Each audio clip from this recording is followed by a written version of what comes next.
gudoomiyaha maamulka Shabeellada Dhexe Axmed Meeri Makaraan oo ay wehelinaya taliyaha guutada afaraad qaybta 27 ee ciidamada xoogga dalka iyo taliyaha ciidamada booliska Hirshabeelle ayaa ku ambabaxay xalinta shaqaaqo ka dhalatay rag tuugo ah oo ku jiray wadada tuulada buur dheere kuwaasi oo dhac u geysanaya gaadiidleyda isticmaala wadadaasi. ciidamada ammaanka oo ku guda jiray howlgalka ay sameynayeen ayaa dagaal iska caabin ah kala kulmay raggii tuugada ahaa ee ku jiray wadada waxa uuna sababay dhimasho dhaawac soo gaaray burcadii ku guda jirtay wadada. maamulka gobolka iyo saraakiisha laamaha ammaanka ayaa ku ambabaxay dhibkii ka dhashay halkaasi ayagoona qaboojiyay xiisadahaasi dadka qaar ay u bedeleen dagaal qabiil. gudoomiyaha gobolka iyo saraakiisha ammaanka oo kulamo gooni ah la yeeshay odayaasha dhaqanka ee tuulooyinkaasi ayaa isku raacay in si wadajir ah looga shaqeeyo sidii gacanta dawladda loogu soo gelin lahaa raggaasi dilka geystay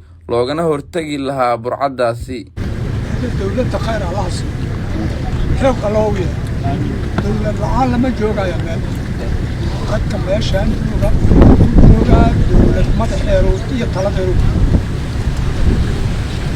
xoog Allah idin wixii waxa dhibaana inaan isaga mid nahay soo gudbay in kana ka xilsa nabadgel saasan ku salaam wama hadama qoro meel u sikay anagu wax tabasho gaar ma qabno hadana malay dadkan dawladda ay waan garata meesha taagay waxaan tuumaynaa hawada la soo dhaafayo xalay iyo shalay ilaa maanta maadaama dad qaraabaha walaal ay yihiin in dad loo soo maraysiin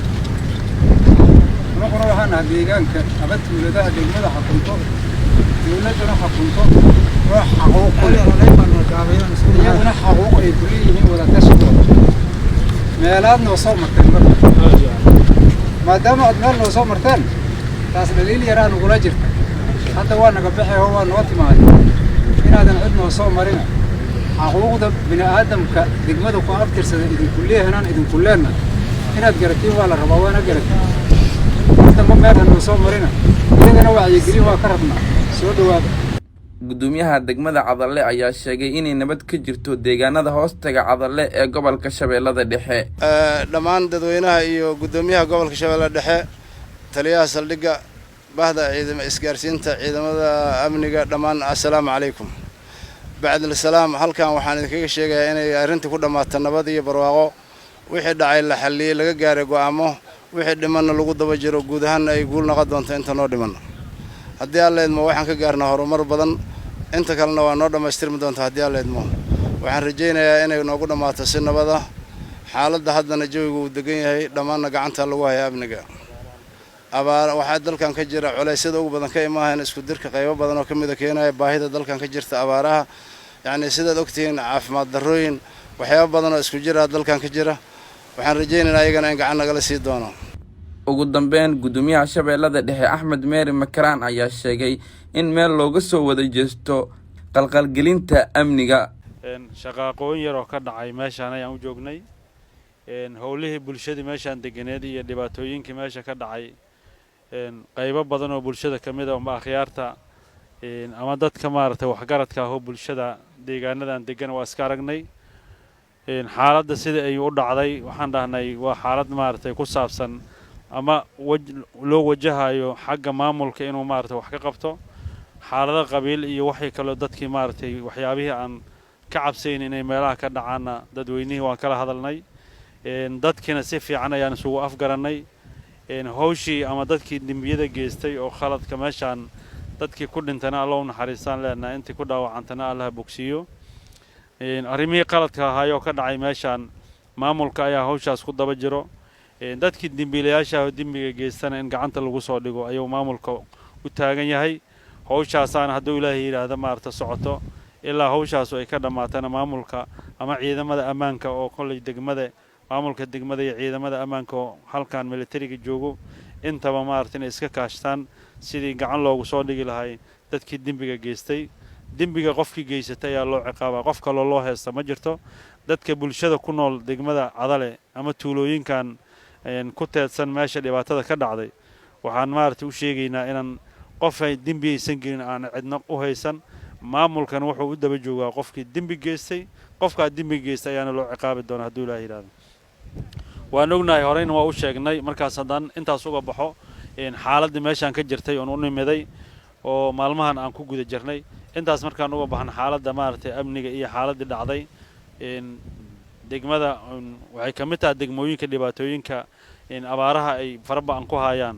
markaa fiirisid xoolaha hadda meeshaan joogo aaday u baaba'san yihiin baahi badanaa ka muuqato dhibaato badanaa ka muuqato dadkuna maaragtay duruuftooda aad iyo aad waa mid maaragtay meeshii ugu sii hooseysay markee dadkan waxay ku tiirsan yihiin xoolaha haddii xoolihiiba ay maaragtay xaaladooda sidaas tahay dadkuna waxaad moodaa inay maaragtay ku tiirsanaantoodii ay iyaduna aad ay maaragtay meel hoose ay u marayso waxaan ilaahay subxaanahu wa tacaala ka baryaynaa asigaa gacantiisa weyn tahay asigaa wax walba oo nagu filan hayo ilaahay inuu raxmad khayr qabto iyo ilaahay gacantiisa weyn oo u fidiyo ummaddan waxa kaleento addoommada ilaahay ay laga helayo waa wax ilaahay nooga soo qaado laakiin waxa ugu wanaagsan oo la baryo ama wax la weydiisto alla subxaanahu wa tacaala ayaa ugu horreeyo asiga ayaana nagu filan marka ilaahay waxaan ka baryaynaa maalmaha ma roobab yar ayaa socday inay roobabkaas ilaahay uu maaragtay madar khayr qaba u keeno si ay xoolahooda iyo ayaga noloshoodaba ay dib ugu soo naacdo maamulada ama maaragtay stateka ama dowladda dhexana waxaan rajayn doonaa iyaduna inay maaragtay ay og yihiin lana socdaan in badanna hore aan u sheegnay haddana ay maaragtay hadduu ilaahay yidhaahdo ay dadaalka ay wadeen sii labalaabaan sidii bulshada maaragtay ku nool deegaanadan maaragtay ay u heli lahaayeen garab istaag loo garab istaaga xilliga adag ay ku jiraan ummadda Soomaaliyeed gaar ahaan dadka hantida leh oo ilaahay wax siiyay waxaan rajaynaynaa inay ayaguna ay noqdaan kuwa horseedo inay waxa ilaahay siiyay ay wax ka bixiyaan gaarsiiyana dadka walaalahooda oo maaragtay maanta abaaraha ay culayska baan ay ku hayaan aad iyo aad u mahadsantiin ku dooro xirmada billaha unlimitedka adeega dhamays xawaare sare iyo qiimo jaban ku shuba $15 oo kaliya oo hel unlimited data internet iyo ku hadal aan ka dhamaanayn muddo bil ah uga shuba ii dahab kood nambarka xidig 1 eber 1 4 gees